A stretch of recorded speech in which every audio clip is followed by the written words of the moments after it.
ఇప్పుడే country delight యాప్ని download చేసుకోండి.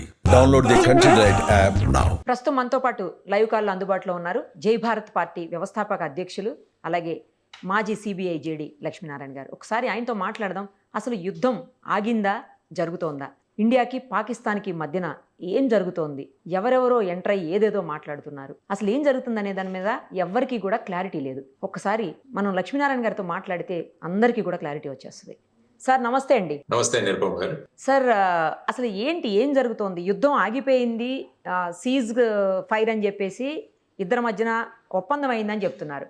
మరోవైపు ట్రంప్ గారు అంతకు ముందే మన దగ్గర నుంచి అనౌన్స్మెంట్ రాక మునుపే ఆయన ఎక్స్లో ట్వీట్ చేశారు, యుద్ధం ఆగిపోతుంది, యుద్ధం నేనే ఆపాను అన్నట్టు. ఇంకో పక్కన పాల్ గారు మాట్లాడుతున్నారు, నేనే యుద్ధం ఆపేశాను అని చెప్పేసి. అసలు యుద్ధం ఆగిందా, ఆగలేదా? గతంలో ఇందిరాగాంధీ గారి వల్లనే పీఓకేని మనం ఇప్పటికీ స్వాధీనం చేసుకోలేకపోయాము. ఆవిడ తీసుకున్నటువంటి స్టెప్స్ వల్లే ఇప్పుడు ఎవరైతే మన ప్రధాని ఉన్నారో నరేంద్ర మోడీ గారు చాలా ఫాస్ట్గా డెసిషన్స్ తీసుకుంటున్నారు. ఈసారి ఖచ్చితంగా పీఓకేని మనం సొంతం చేసుకుంటాము, మనం గెలిచి తీరుతాం, యుద్ధంలో వెనక్కి తగ్గం, అసలు ఆపరేషన్ సింధూర్ కంటిన్యూ అవుతుంది అనుకున్నారు. మళ్ళీ సడన్గా యుద్ధం ఆగిపోయింది అనగానే ట్రోల్స్ మొదలైపోయినాయి.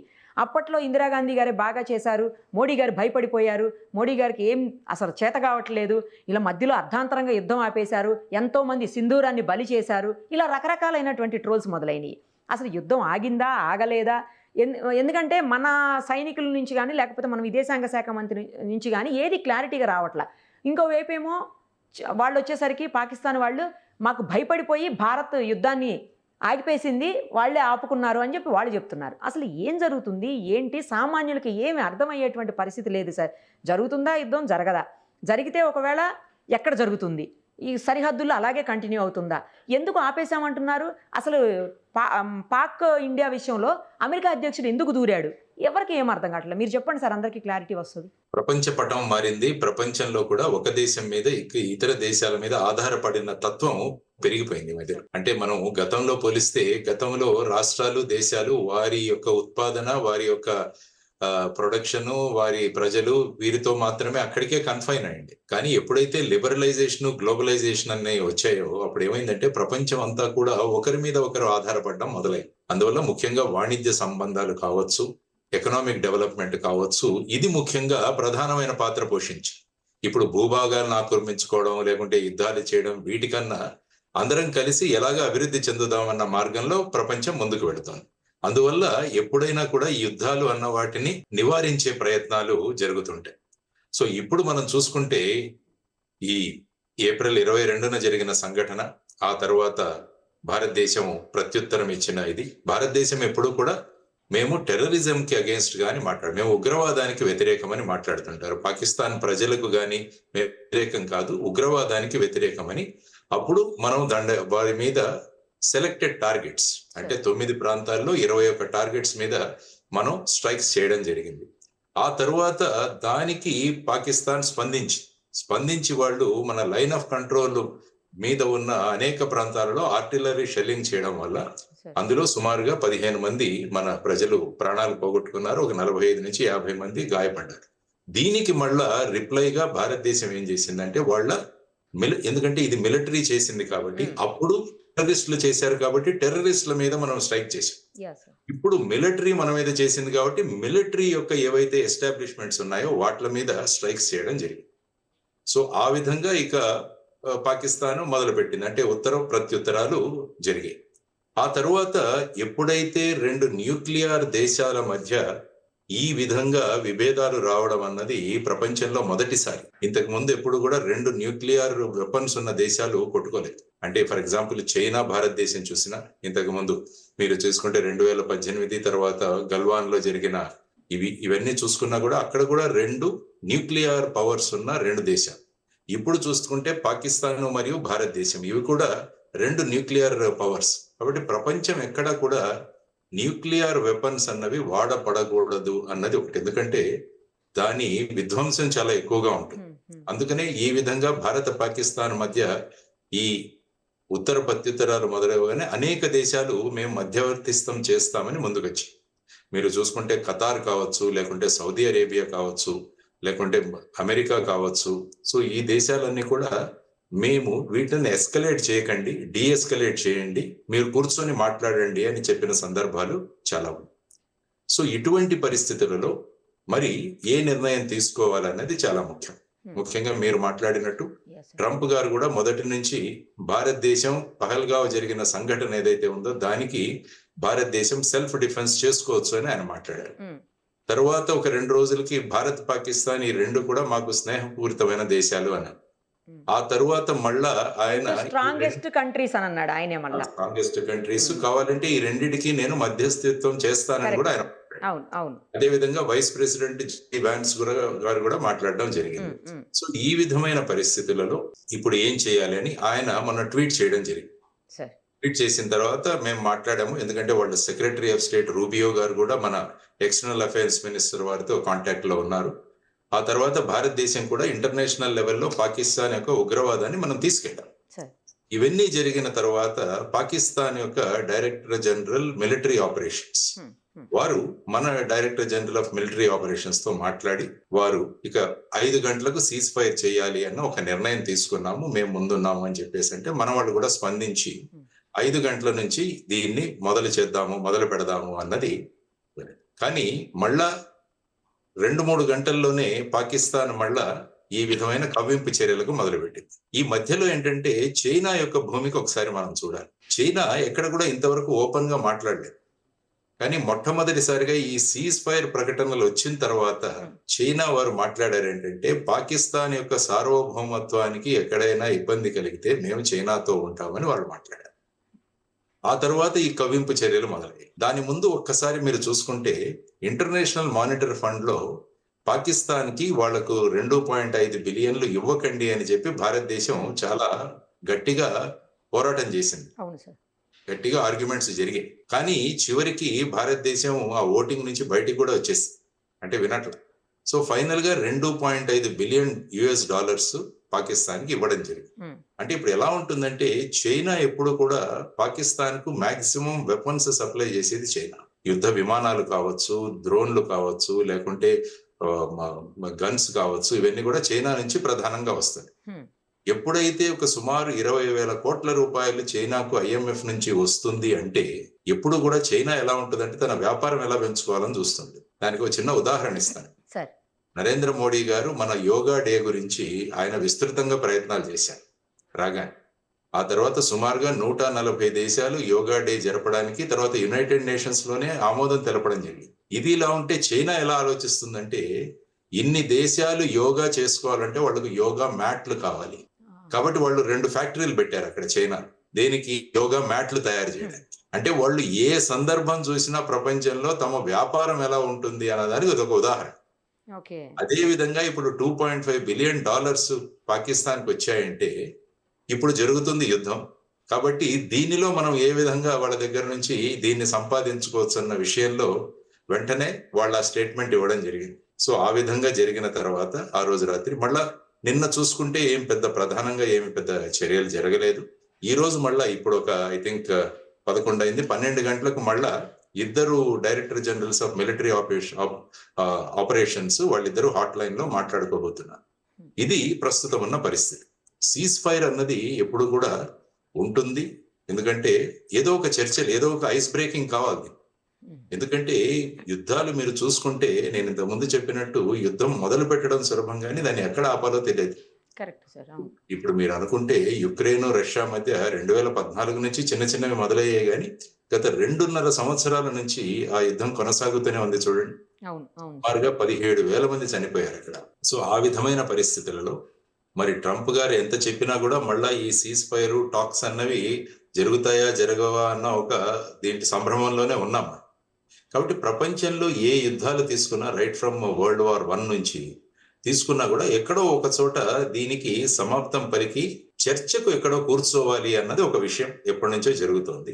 అది కాకుండా 2 న్యూక్లియర్ పవర్స్ ఉన్న 2 దేశాలు ఈ విధంగా కొట్టుకుంటూ పోతుంటే అవి ఎక్కడి వరకు వెళతాయి అన్నది మనం చెప్పలేనన్న ఈ సందర్భం. ఆ తర్వాత ఇక సోషల్ మీడియా గురించి మీకు తెలిసిందే, ఎందుకంటే దీన్ని సైకాలజీ థియరీలో థ్రిల్ సైకాలజీ అంటారు. థ్రిల్ సైకాలజీ అంటే ఏదో ఒక జరిగి మనకు థ్రిల్ రావాలి.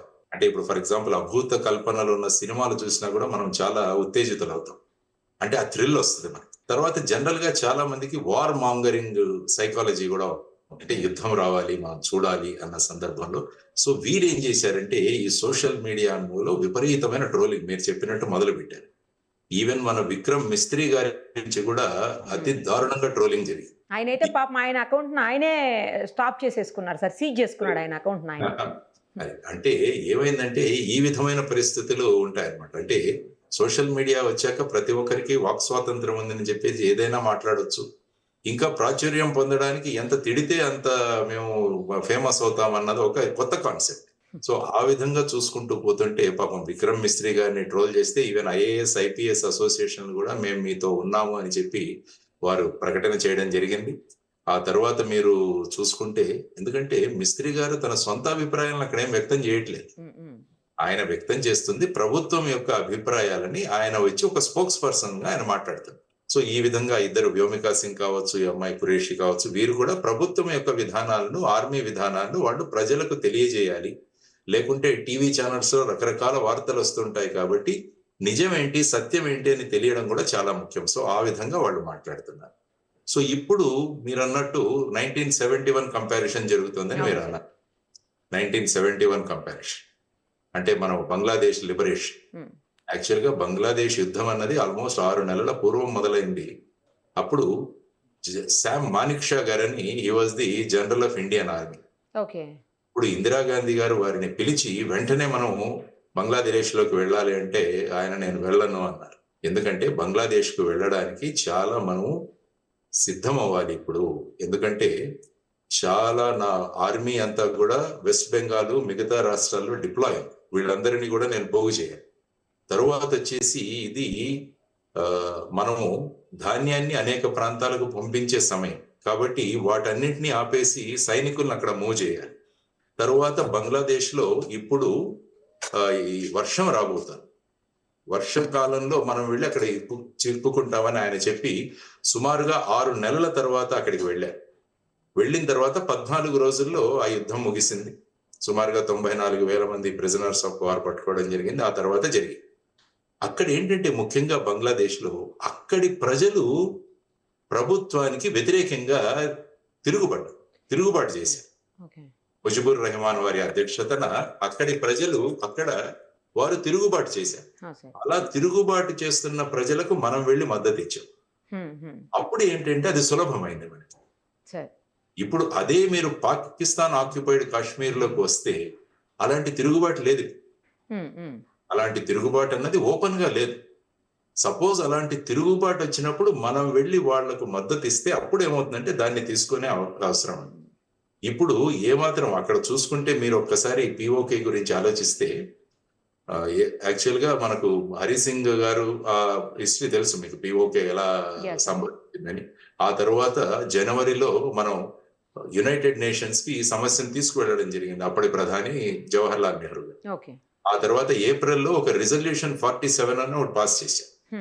ఆ రిజల్యూషన్ 47 లో ఏముందంటే పాకిస్తాన్ ఆక్రమిత భాగాల నుంచి వాళ్ళ సైన్యాలను తీసుకుని తగ్గించాలి, వాళ్ళ వెనక్కి వెళ్ళిపోవాలి. రెండవది వచ్చేసి భారతదేశం అక్కడ కొంత లిమిటెడ్ సంఖ్యలో అక్కడ వాళ్ళ ఆర్మీని డిప్లాయ్ చేయాలి.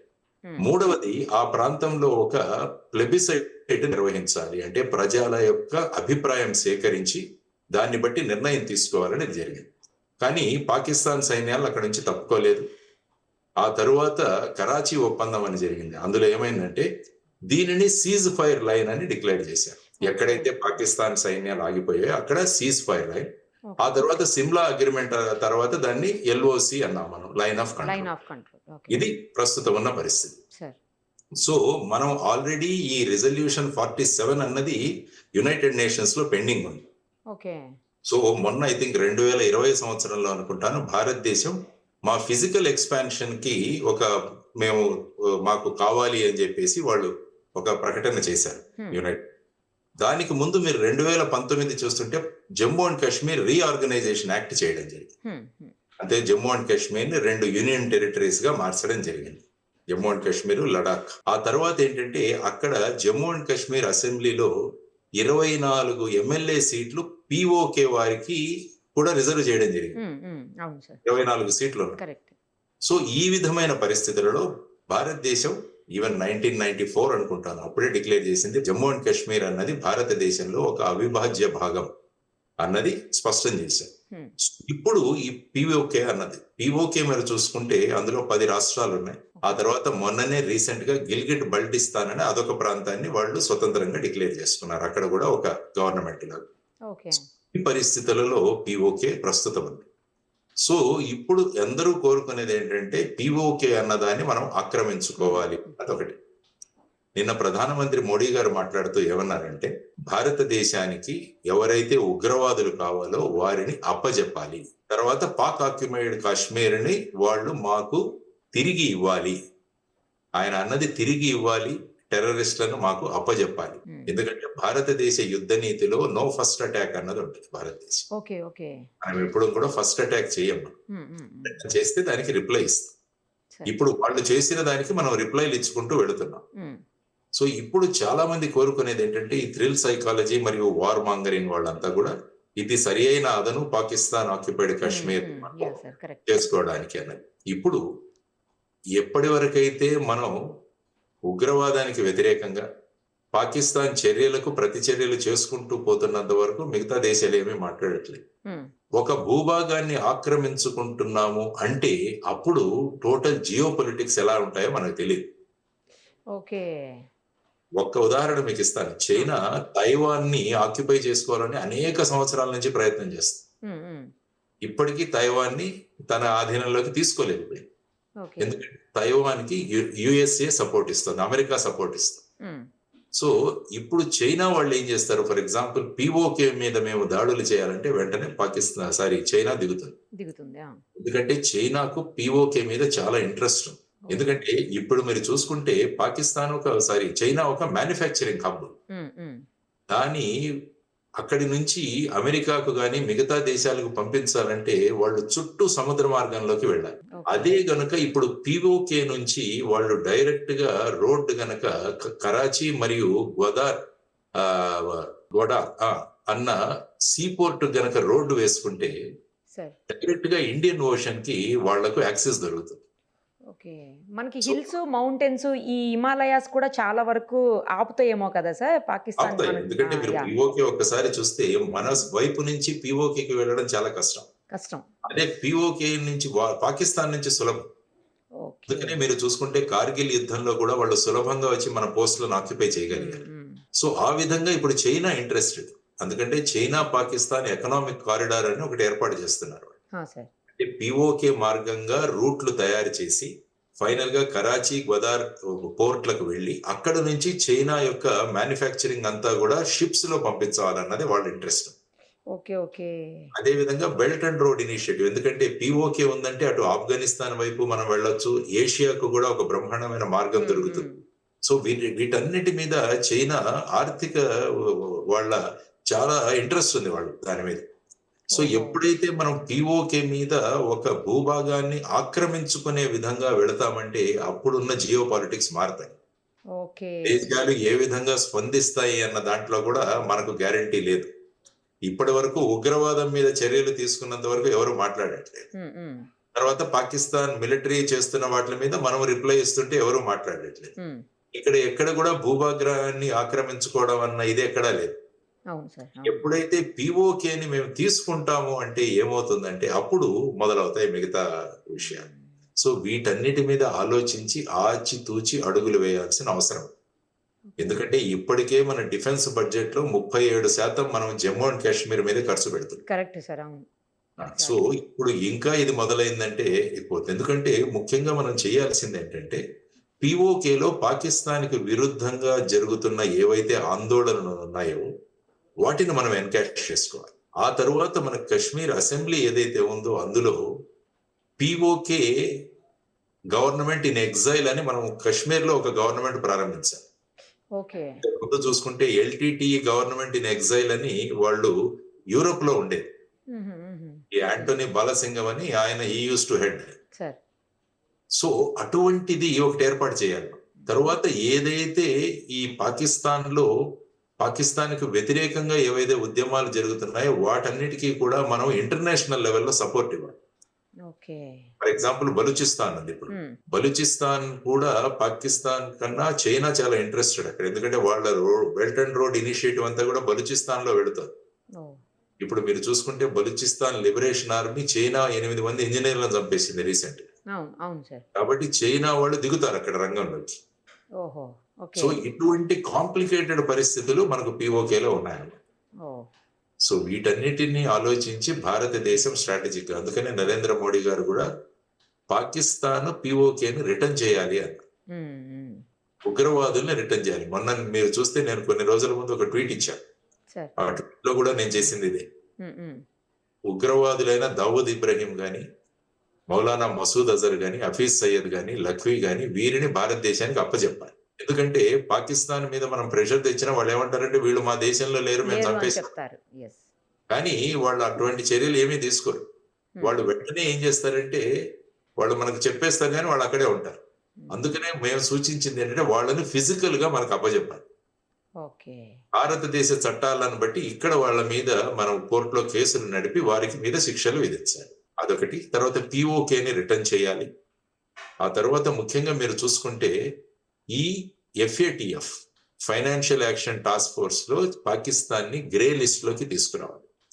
వాళ్ళు ఉగ్రవాదం మీద చర్యలు తీసుకునేంత వరకు ఇది ఎఫ్ఏటిఎఫ్ లో పెడితే వాళ్ళకు వచ్చే ఈ శాంక్షన్స్ ఏవైతే ఉంటాయి, అంటే వాళ్ళకు వచ్చే ఆర్థిక సహాయం ఏదైతే ఉంటుందో దాని మీద అంత సులభంగా అవ్వదు. సో ఈ చర్యలన్నీ తీసుకోవాలి అన్నది ప్రధానంగా మేము సూచించిన విధానం. కాబట్టి నిన్న మోడీ గారు కూడా ఉగ్రవాదులను మాకు అప్పజెప్పాలన్నారు. ఆ తర్వాత వచ్చేసి పాకిస్తాన్ ఆక్యుపైడ్ కాశ్మీర్ ను మనకు రిటర్న్ చేయాలి అని వారు అన్నారు. సో ఇప్పుడు మనం అర్థం చేసుకోవాల్సింది ఏంటంటే ప్రజలు ఇది ఆవేశాలకు వీటిలకు వెళ్లాల్సిన సందర్భం కాదు. ఎందుకంటే మనం ఎలాగుంటామంటే మనకు పెద్ద విషయం తెలియకపోయినా కూడా మనం సలహాలు ఇస్తుంది. ప్రజలు ఎమోషన్స్ తో మాట్లాడుతుంటారు.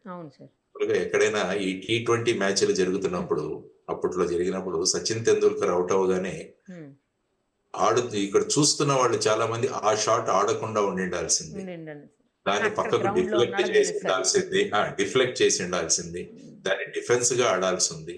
ఇలా అతను పారంగతుడు, అందులో నిష్ణాతుడు క్రికెట్ లో. ఏమీ తెలియని వాళ్ళు మనం ఇక్కడ కూర్చొని సలహా ఇస్తుంటాం. ఇప్పుడు సోషల్ మీడియా కూడా అదే ప్లాట్ఫామ్. మనకు అక్కడ జరిగే జియో పాలిటిక్స్ తెలియవు, మిగతా అక్కడ ఉన్న ప్రపంచ దేశాల యొక్క మన ఆర్థిక పరిస్థితి ఎలా ఉంది, మన ఆర్థికంగా ముందుకు వెళ్ళాలంటే ఇది ఎలాగా మనకు అబ్స్ట్రక్షన్ అవుతుంది, ఇదేమీ ఆలోచించరు. కానీ ఆ thrill psychology and war mongering సైకాలజీతో మీరు చెప్తున్నట్టు ఆ ట్వీట్లు కానీ లేకుంటే ఈ సోషల్ మీడియా పోస్టులు కూడా ఎప్పుడైనా సమర్థవంతమైన నాయకత్వం ఉన్నప్పుడు నిర్ణయం తీసుకునే అధికారం వాళ్ళకి ఇవ్వాలి. ఇప్పుడు మీరు చూసుకుంటే కాంగ్రెస్ వారు కూడా ఒక స్పెషల్ సెషన్ ఒకటి ఏర్పాటు చేయాలని అడుగుతారు పార్లమెంట్, చర్చి ఇందులో అనేక విషయాలు చర్చిద్దామని వాళ్ళు అంటున్నారు. కాబట్టి ఆ దిశగా, ఎందుకంటే పాకిస్తాన్ అసెంబ్లీ కూడా వాళ్ళు కూడా అసెంబ్లీ అయ్యారు. అవును సార్. ఇక్కడ కూడా జరిగి ఏ విధంగా మీరు యుద్ధం ప్రారంభించినప్పుడు ఏ విధంగా ఆల్ పార్టీ మీటింగ్ పిలిచారో, సీజ్ ఫైర్ గానీ చర్చలు ఈ సందర్భంగా కూడా అందరినీ కాన్ఫిడెన్స్ లోకి తీసుకుని మీరు ముందుకు వెళ్ళాలి అన్నది కూడా వాళ్ళ దగ్గర నుంచి డిమాండ్ వస్తుంది. సబబైన demand, there is no doubt. అందరం కలిసి ఉన్నాం ఇంతవరకు, దీన్ని ముందుకు ఎలా తీసుకువెళ్లాలన్న దాంట్లో కూడా అందరం కలిసి కనుక నిర్ణయం తీసుకుంటే బాగుంటుంది అన్నది ఒక చర్చ జరుగుతుంది. కాబట్టి మీ ద్వారా ఈ సోషల్ మీడియాలో స్పందిస్తున్న వాళ్ళు అనవసరంగా వీళ్లను అటు మిస్త్రీ గారు కానీ, ఇటు ఖురేషీ గారు కానీ, లేకుంటే వ్యోమికా సింగ్ గారు కానీ వీళ్లను ట్రోల్ చేయడం, ఇలాంటివన్నీ కూడా తర్వాత ప్రధాని గారిని ట్రోల్ చేయడము, ఇవన్నీ కూడా అసలు. కాబట్టి ఇప్పుడు ఏం చేయాలంటే ప్రభుత్వం కూడా ఇలాంటి ట్రోలర్స్ ని ఒక 10 మంది మీద యాక్షన్ తీసుకోవాలి. వెంటనే ఎవరో పట్టుకుని వాళ్ళని కనుక చర్యలు తీసుకుంటే తర్వాత వీటిని ఆధార్ కూడా లింక్ చేసి పెట్టాలి. రిజిస్టర్ చేసినప్పుడు ఎవరెవరు వీళ్ళు ఉన్నారని వాళ్ళ, ఎందుకంటే చాలా మంది భయపడి వాళ్ళ వేరే పేర్లతో జాయిన్ అయిపోతాం. అన్ని ఫాల్స్ డీటెయిల్స్ ఇచ్చేసి వాడు జాయిన్ అవుతాడు. రేపు ఎక్కడైనా ట్రేస్ చేయాలన్నా కూడా కష్టం అవుతుంది. ఈ విధమైన టాక్టిక్స్ తో వెళ్తున్నారు. ఆ తర్వాత మనం పాకిస్తాన్ సోషల్ మీడియాను కూడా మనం రూల్ అవుట్ చేయలేం. ఎందుకంటే వాళ్ళు ఎక్కడ కూర్చొని కూడా భారతదేశాన్ని రెచ్చగొట్టచ్చు మళ్ళీ. ఎందుకంటే భారతదేశం ఆర్థికంగా ముందుకు వెళ్ళకూడదు అన్నది పాకిస్తాన్ యొక్క కుట్ర. దానికోసం ఇలా సోషల్ మీడియాలో ఈ విధంగా ప్రధానిని గాని మిగతా వాళ్ళని గాని నిరుత్సాహపరుస్తూ ఈ విధంగా చేస్తే ఏమవుతుందంటే మళ్ళా ఒక సైకలాజికల్ రోడ్ బ్లాక్ ఏర్పడే ప్రమాదం. సో వాటి మీద ఇది పాకిస్తాన్ యొక్క చర్య కూడా అని భావించవచ్చు. కరెక్ట్ వాళ్ళు- సార్ మీరు అన్నది. ఎస్, ఎందుకంటే సోషల్ మీడియాలో ఎక్కడి నుంచైనా మనం ఉంటాం, ఇప్పుడు పెట్టొచ్చు కామెంట్స్, ఏమన్నా కరెక్ట్ కరెక్ట్ కరెక్ట్. భారతదేశంలో ఉన్న వాళ్ళే పట్టాలని లేదు. సో ఇదంతా కూడా ఈ సైబర్ వార్, వారు అంటే సైకలాజికల్ వార్ఫేర్ జరుగుతుంటది మోస్ట్. ఇందులో ఒక భాగమే. కాబట్టి ప్రజలందరూ కూడా ప్రభుత్వం యొక్క స్టేట్మెంట్ ఏదైతే వస్తుందో దానికోసం చూస్తూ ప్రభుత్వం తీసుకునే నిర్ణయం అన్నది అనేక విషయాలను పరిగణలోకి తీసుకునే ఒక నిర్ణయం. యా, కాబట్టి నిర్ణయానికి మనం ఉందాం. ఎప్పుడు కూడా ఈవెన్ పార్లమెంట్ లో కూడా ఖచ్చితంగా మోడీ గారు, అమిత్ షా గారు ప్రకటించారు, పాక్ ఆక్యుపైడ్ కాశ్మీర్ అన్నది భారతదేశం భూభాగం అని వాళ్ళు స్పష్టంగా చెప్పారు. దాన్ని ఎలా తీసుకురావాలి అన్నది వాళ్ళకు వదిలేద్దాం, నిర్ణయం తీసుకుంటారు. అందుకని 24 సీట్లు పిఓకేవి జమ్మూ అండ్ కాశ్మీర్ అసెంబ్లీలో వాళ్ళు ఇచ్చారు. అవును అవును సార్. ఇవన్నీ తీసుకుంటే దాని వెనుక ఉద్దేశం ఏంటో మనకు తెలుస్తుంది. దాన్ని ఎలా తెచ్చుకోవాలి అన్నది మన స్ట్రాటజీ మీద ఆధారపడి ఉంది. War is always a last option. ఎందుకంటే మీరు ప్రపంచ చరిత్రలో ఉన్న యుద్ధాలు తీసుకుంటే లక్షల మంది చనిపోయారు యాక్చువల్గా చూసుకుంటే, వారి నుంచి చూసుకుంటే. కాబట్టి అటువంటివి రాకుండా తర్వాత వచ్చేసి మన ఎకనామిక్ ప్రోగ్రెస్, మన ఆర్థికంగా మన పురోగతి కూడా, అది కూడా ఎక్కడా కూడా ఆగిపోకూడదు అన్నది కూడా ఒకటి. సో వీటన్నిటిని పరిగణలోకి తీసుకొని ప్రజలు సంయమం పాటించి ప్రభుత్వ నిర్ణయాలను మీరు పాజిటివ్ గా మీరు సలహాలు ఇవ్వండి. There is no doubt. Yeah sir. Positive సలహాలు ఇవ్వండి. రెచ్చగొట్టే ధోరణిలో ఈ విధంగా సైకలాజికల్ గా ఈ విధంగా చేయడము, లేకుంటే ట్రోల్ చేయడం అన్నది మానుకోవాలి అన్నది మనం అందరం కూడా గమనించాల్సిన విషయం. సార్ ఇప్పుడు మీరన్నట్లు పాక్ ఆక్యుపైడ్ కాశ్మీర్ ఏదైతే ఉందో అది మన భూభాగం, మన దేశానికి సంబంధించింది, మనది. అది మనది మనం తీసుకుంటుంటే ఈ ఇతర దేశాలకి, సంబంధం లేని దేశాలకి ఎందుకు సార్ అంత బాధ? అంటే అంత స్వార్థమా వాళ్లకు? నాకు అర్థం కావట్లేదు. అంటే ఏంటంటే మనము యునైటెడ్ నేషన్స్ కు వెళ్ళాం. 1948వ సంవత్సరంలో యునైటెడ్ నేషన్ కి తీసుకువెళ్ళాను. సార్, యునైటెడ్ నేషన్స్ వాళ్ళు ఏమన్నారంటే దానికి ఒక విధానం ప్రవేశపెట్టారు. అక్కడ ఒక ప్లెబిసైడ్ జరపాలి అన్నారు. సో ఇప్పుడు ఈ భూభాగాన్ని ఎలా తీసుకోవాలి అన్న దాని మీద ఆధారపడి ఉంది. ఓకే, మన భూభాగమే, దెర్ ఇస్ నాట్. వాళ్ళు కూడా అంటున్నారు అది మాది ఆజాద్ కాశ్మీర్ అంటారు వాళ్ళు, అది మా భూభాగం అంటారు. సో వాళ్ళు ఏమంటారంటే ఇది మా భూభాగం అంటారు, మనం అంటాం ఇది మా భూభాగం. కాబట్టి దీని మీద ఒక కాన్ఫ్లిక్ట్ ఉంది అక్కడ. ఆ భూభాగం గురించి ఒక కాన్ఫ్లిక్ట్ ఉంది. కాబట్టి ఈ కాన్ఫ్లిక్ట్ ని మనం ఎలా చేయాలి అన్న దాని గురించి ఒకటి ఆధారం. మరి పిఓకేలో ఉన్న వాళ్ళంతా కూడా భారతదేశానికి మద్దతు ఇస్తున్నారంటే అది కూడా ఒక క్వశ్చన్ మార్క్. అందుకని నేను బంగ్లాదేశ్ ఉదాహరణ ఎందుకు ఇచ్చానంటే అక్కడ పాకిస్తాన్ సైన్యానికి వ్యతిరేకంగా ఒక తిరుగుబాటు జరిగింది. ఆ తిరుగుబాటు జరిగినప్పుడు మనం వెళ్ళి వాళ్ళకి మద్దతు ప్రకటించి సైన్యాలను ఓడించి వారి భూభాగాన్ని వాళ్ళకి ఇచ్చాం. పాకిస్తాన్ నుంచి లిబరేట్ చేశాం. ఎందుకంటే అక్కడ లోకల్ గా ప్రజల మద్దతు ఉంది. ఇప్పుడు అటువంటి మద్దతును మనం సంపాదించగలగాలి. ఇంటర్నేషనల్ ప్రెషర్స్ అది చాలా ముఖ్యం. అప్పుడు ఈజీ అయిపోతుంది. ఎందుకంటే ఎప్పుడైతే యుద్ధంలో దిగుతామో ఆ తర్వాత పర్యవసనం ఎలా ఉంటుందో మనం ఇప్పుడే చెప్పలేము. ఇప్పుడు డైరెక్ట్ గా చైనా దిగుతుందా రంగంలోకి, మరి ఇంకా ఎవరెవరు దిగుతారు, ఇవన్నీ కూడా వస్తాయి పరిగణ. సో ఆ విధమైన పరిస్థితులలో దాన్ని వెనక్కి ఇచ్చేయాలి అని ప్రధానమంత్రి గారు ఏదైతే అన్నారో అది కరెక్ట్. ఆయన స్పష్టంగా చెప్పారు. జేడీ వ్యాన్స్ గారికి కూడా వారి ఇచ్చిన తర్వాత మన ఆర్మ్డ్ ఫోర్సెస్ కి స్పష్టంగా ఇచ్చారు. వహాసే గోలీ ఆయతో యహాసే హమ్ గోలీ బార్ కరేంగే, గోలా బార్ కరేంగే. అంటే మీరు అక్కడి నుంచి తూటాలు పంపిస్తే మేము బాంబులు వేస్తామన్నారు. సో ఆ విధంగా స్పష్టంగా ఆయన సూచన ఇచ్చారు. ఎందుకంటే డిఫెన్స్ ఫోర్సెస్ యొక్క మొరేల్ కూడా మెయింటైన్ చేయడం చాలా అవసరం. ఎందుకంటే వాళ్ళు ఫీల్డ్ లో ఉంటారు, ఆ బార్డర్ లో ఉంటారు. సో వాళ్ళకు కూడా అక్కడ జరుగుతున్న చర్యలకు మనం కౌంటర్ చర్యలు చేయండి అని మనం స్పష్టంగా ఇవ్వాల్సిన అటువంటి డైరెక్షన్స్ స్పష్టంగా ఇవ్వడం జరిగింది. సో ఇప్పుడు మిగిలిన ప్రశ్న పాక్ ఆక్యుపైడ్ కాశ్మీర్ ని ఏం చేయాలి, తర్వాత ఇప్పుడు జరుగుతున్న వాటిని ఏ విధంగా ముందుకు తీసుకువెళ్ళాలి అన్న దాని గురించి ఇప్పుడు చర్చ జరుగుతుంది. చూద్దాం 12 గంటలకు ఏమవుతుందో. Directorate general of military operations మధ్య జరిగే సంభాషణలు, చర్చలు అంటే పాకిస్తాన్ వాళ్ళ వ్యూ పాయింట్స్, భారతదేశం మన వ్యూ పాయింట్స్ రెండు అక్కడ ఉంచుతాం. ఆ తర్వాత సీజ్ ఫైర్ ఎక్స్టెండ్ అవుతుందా, సీజ్ ఫైర్ వైలేషన్ అయితే మళ్ళా మనం దానికి ప్రత్యుత్తరం ఇస్తాం. There is no doubt. కాబట్టి ఎప్పుడు కూడా ఇప్పుడు the ball is in Pakistan court. వాళ్ళు ధ్వంసం కావాలనుకుంటున్నారా, భారతదేశం సిద్ధంగా ఉంటుంది, అది వాళ్ళ చేతుల్లో. సో వాళ్ళు ఏం నిర్ణయం తీసుకుంటారన్న దాని మీద ఆధారపడి ఉంటుంది. ఆ తర్వాత చర్చలు ఏవైతే జరుగుతాయో ఆ చర్చల సందర్భంగా భారతదేశం ఏ పాయింట్లు ముందు ఉంచబోతుంటుంది అన్నది కూడా చూడాలి. సో దాని మీద ఈ పర్మనెంట్ పీస్ ఏదైతే ఉందో ఈ ప్రాంతంలో అది ఆధారపడి ఉంటుంది. దానికి సమయం పడుతుంది. అంత త్వరగా ఏదో మనం ఇంటి పక్క ఉన్న వాళ్ళ గొడవలే చాలా రోజులు పడతాయి, సంవత్సరాలు పడతాయి సార్. సంవత్సరాలు పడతాయి. కోర్టులకు వెళ్తారు, అవవుతాయి, అవన్నీ. అవును. ఇది దేశానికి సంబంధించిన పెద్ద ప్రశ్న. ఉమ్. కాబట్టి ఈ ప్రశ్న 2 రోజుల్లో T20 క్రికెట్ మ్యాచ్ లాగా, లేదంటే IPL లాగా ఒక నెలలో అయిపోవాలి, 20 ఓవర్లో అయిపోవాలనుకుంటే కుదరదు. అంతా కూడా చర్చలు జరగాలి. అంతర్జాతీయంలో ఉన్న దేశాలన్నిటి కూడా వాటిలో మద్దతును కూడా కట్టుకోవాలి.